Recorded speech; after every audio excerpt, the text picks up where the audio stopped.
രാവിലെ മദ്രസയിൽ പോകാൻ വേണ്ടിയിട്ടുള്ള ഇരുത്താണ് കേട്ടോ. ഈ ഒരു പാൻറ് ഇനി മേലോട്ട് ഇടണോ താഴോട്ട് തന്നെ ഇറക്കണോ എന്നിങ്ങനെ ആലോചിക്കണം കേട്ടോ. കാരണം ഒരാൾ ഇട്ട് കൊടുത്താൽ അത്രയും അവനക്ക് ഇഷ്ടമാണ്. ഈ ഒരു ടൈമിലൊന്നും നമ്മൾ സംസാരിക്കാൻ പറ്റില്ല കേട്ടോ. ഭയങ്കര ദേഷ്യമാണ്. ഞാനെങ്ങാനും ഈ വീഡിയോ എടുക്കുന്നത് കണ്ടാൽ എന്നെ ഇട്ട് പോരും. എല്ലാം ഒറ്റയ്ക്ക് തന്നെയാണ് കേട്ടോ ചെയ്യാറ്. അതൊക്കെ കഴിയുന്നത് വരെ ഞാൻ പിന്നെ വല്ലാതൊന്നും ഉണ്ടാ നിൽക്കാറില്ല. അങ്ങനെ കുഞ്ഞാക്ക അവരെ വേഗം മദ്രസയിൽ കൊണ്ടുപോയാക്കാൻ പോയി. അങ്ങനെ പല്ലിയപ്പം നിസ്കാരമൊക്കെ കഴിഞ്ഞ് ഒരു ഗ്ലാസ് ചിയാസീഡിന്റെ വെള്ളം കൂടി കുടിച്ച് ഞാൻ ഇങ്ങനെ കുറച്ച് ടൈം ഇവിടെ ഇരിക്കാറുണ്ട് കേട്ടോ. ചില ടൈമിൽ കുഞ്ഞാക്ക വരുന്നത് വരെ ഇരിക്കും, അല്ലെങ്കിൽ പിന്നെയും കുറേ ടൈം ഇരിക്കും കേട്ടോ. എന്തെങ്കിലുമൊക്കെ ഇങ്ങനെ ആലോചിച്ചിരിക്കും. നിങ്ങൾ വിചാരിക്കുന്നുണ്ടാവും എന്താ ഇപ്പൊ ഇത്ര തോനെ ആലോചിക്കാൻ, നമ്മളും മനുഷ്യന്മാരല്ലടോ, എന്തൊക്കെ ആലോചിക്കാനും ചിന്തിക്കാനൊക്കെ ഉണ്ടാവും. രാവിലെ നമ്മുടെ ഫ്രഷ് ആയ മൈൻഡ് കൊണ്ട് പുറത്ത് ഇങ്ങനെ വന്നിരുന്നാലേ നമുക്ക് പല കാര്യങ്ങളും ചിന്തിക്കാൻ പറ്റൂട്ടോ. ഒന്നും ഇല്ലെങ്കിൽ എന്താ ചായക്ക് കടി ഉണ്ടാക്കുക, അല്ലെങ്കിൽ ചോറിന് എന്താ ഉപ്പേരി കൂട്ടാൻ കറി, ഇതൊക്കെ ആലോചിക്കാം. അങ്ങനെ അതാ കുഞ്ഞാക്ക വന്നു. അങ്ങനെ ഞാൻ നേരെ ഉള്ളിൽ കയറി പോയി. ഇനി കുറച്ച് പരിപാടികളും കാര്യങ്ങളൊക്കെ ഉണ്ട്. അതായത് നമുക്ക് വീടൊക്കെ ഒന്ന് നനക്കാൻ ചില ടൈമിൽ ഇനിയും കൂടെ നനക്കാൻ വിളിക്കൂട്ടോ. കാരണം ഈ ഓസ് ഇങ്ങനെ കല്ലുമേലും അതുപോലെ ആ ഒരു പലക കഷ്ണത്തുമൊക്കെ ഇങ്ങനെ തടഞ്ഞു നിൽക്കും.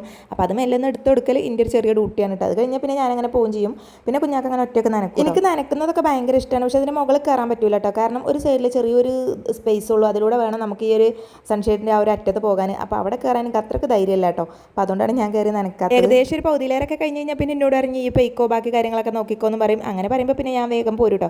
കാരണം പിന്നെ വന്നിട്ട് വേണം കുട്ടിക്ക് ചായയും കടിയും ചോറും എല്ലാം സെറ്റ് ചെയ്ത് കൊടുക്കുക. അവിടെ അങ്ങനെ നിൽക്കണമെന്ന് തന്നെ ഉള്ളിട്ടുണ്ടാവും. ഒരു വലിയ സമാധാനം കാര്യങ്ങളൊന്നും ഉണ്ടാവില്ല. കാരണം നമുക്ക് ഈ പണിയൊക്കെ ബാക്കി കിടക്കുകയാണല്ലോ. പിന്നെ അവർ മദ്രസ വിട്ട് വരുന്ന ഒരു ടൈമിൽ ഇവർ വന്നിരിക്കുന്ന ടൈമിൽ തന്നെ അവർക്ക് ചായയും കടിയൊക്കെ കിട്ടണം കേട്ടോ. ചില ടൈമിൽ അങ്ങനെയാണ്. ചിലപ്പോൾ നമ്മൾ ഉണ്ടാക്കി വെച്ചാൽ അത് ആവശ്യമൊന്നും ഉണ്ടാവും. പിന്നെ വലിയൊരു ഇൻട്രസ്റ്റ് ഇല്ലാത്തത് നമുക്ക് ആദ്യത്തെ വീടല്ലല്ലോ എന്ന് വിചാരിച്ചിട്ടാണ് കേട്ടോ. ആദ്യത്തെ വീടിന് നമ്മൾ കടന്ന് ചത്ത് പണിയെടുത്തിട്ടുണ്ടായിരുന്നു. അതുകൊണ്ടാണ് ഇത് നമുക്ക് വലിയൊരു ഇൻട്രസ്റ്റ് ഇല്ലാത്ത കേട്ടോ. നമുക്ക് ഇഷ്ടവും താല്പര്യം ഇല്ലായ്മയല്ല. പക്ഷേ ആ ഒരു ഫസ്റ്റിൽ നമുക്ക് എന്തുണ്ടാക്കുമ്പോഴും ഭയങ്കര എക്സൈറ്റ്മെന്റും കാര്യങ്ങളൊക്കെ ആയിരിക്കുമല്ലോ. അത്രയ്ക്ക് അങ്ങോട്ട് പൊലിവില്ല എന്ന് മാത്രമേ ഉള്ളൂ കേട്ടോ. ഭയങ്കര സന്തോഷമൊക്കെ ഉണ്ട്. കാരണം നമ്മുടെ ഓരോ ഘട്ടങ്ങളും ഇങ്ങനെ കഴിയുമ്പോൾ നമുക്ക് ഭയങ്കര സന്തോഷം തന്നെയാണ്. അടുക്കളപ്പണിൻ്റെ മുന്നേ എനിക്ക് ക്ലീനിങ്ങും കാര്യങ്ങളൊക്കെ ഭയങ്കര ഇഷ്ടമാണ് കേട്ടോ. പക്ഷേ ചില ടൈമിൽ അത് നടക്കാറില്ല. അവർക്ക് സ്കൂളിലെ ദിവസം ഒന്നും നടക്കാറില്ല കേട്ടോ. പക്ഷേ ചില ടൈമിൽ അങ്ങനെ ഒന്നുമില്ല. അതൊക്കെ കഴിഞ്ഞിട്ട് ഞാൻ പിന്നെ അടുക്കളയ്ക്ക് കയറാറുള്ളൂ കേട്ടോ. അപ്പോൾ പിന്നെ ഇന്ന് ഞാൻ അത് ശരിയാക്കിയിട്ട് ബാക്കി പരിപാടികളും കാര്യങ്ങളൊക്കെ ചെയ്യാമെന്ന് വിചാരിച്ചു. ഇടയ്ക്കിടയ്ക്ക് നമ്മൾ ഓരോ കാര്യത്തിന് റൂമിലോട്ട് ഇങ്ങനെ പോകുമ്പോഴേ ഇതിങ്ങനെ നീറ്റും ക്ലീനും ഒക്കെ ആയിട്ട് ഇങ്ങനെ കാണുമ്പോൾ ഭയങ്കര മനസ്സൊരു സമാധാനമാണ് കേട്ടോ. അപ്പോൾ നിങ്ങൾ വിചാരിക്കുന്നുണ്ടാവും ഇതൊക്കെയാണോ ഇവളുടെ ക്ലീനിങ് എന്ന്. ഇവിടെ ഇങ്ങനെയൊക്കെ പറ്റുള്ളൂ കേട്ടോ. കാരണം നമുക്ക് ഇത്രയൊക്കെ സൗകര്യങ്ങളും കാര്യങ്ങളും ഉള്ളൂ. അപ്പോൾ ഉള്ള സ്ഥലത്ത് നമ്മൾ അങ്ങോട്ട് അഡ്ജസ്റ്റ് ചെയ്ത് വെക്കാറാണ് കേട്ടോ. അപ്പോഴേക്ക് ഇതാ കുഞ്ഞാക്കാൻ്റെ പരിപാടികളും നനക്കലൊക്കെ കഴിഞ്ഞിട്ട് വന്നു. അപ്പോൾ ലൈക്ക് ചെയ്യാനും സബ്സ്ക്രൈബ് ചെയ്യാനും മറക്കല്ലേ കേട്ടോ.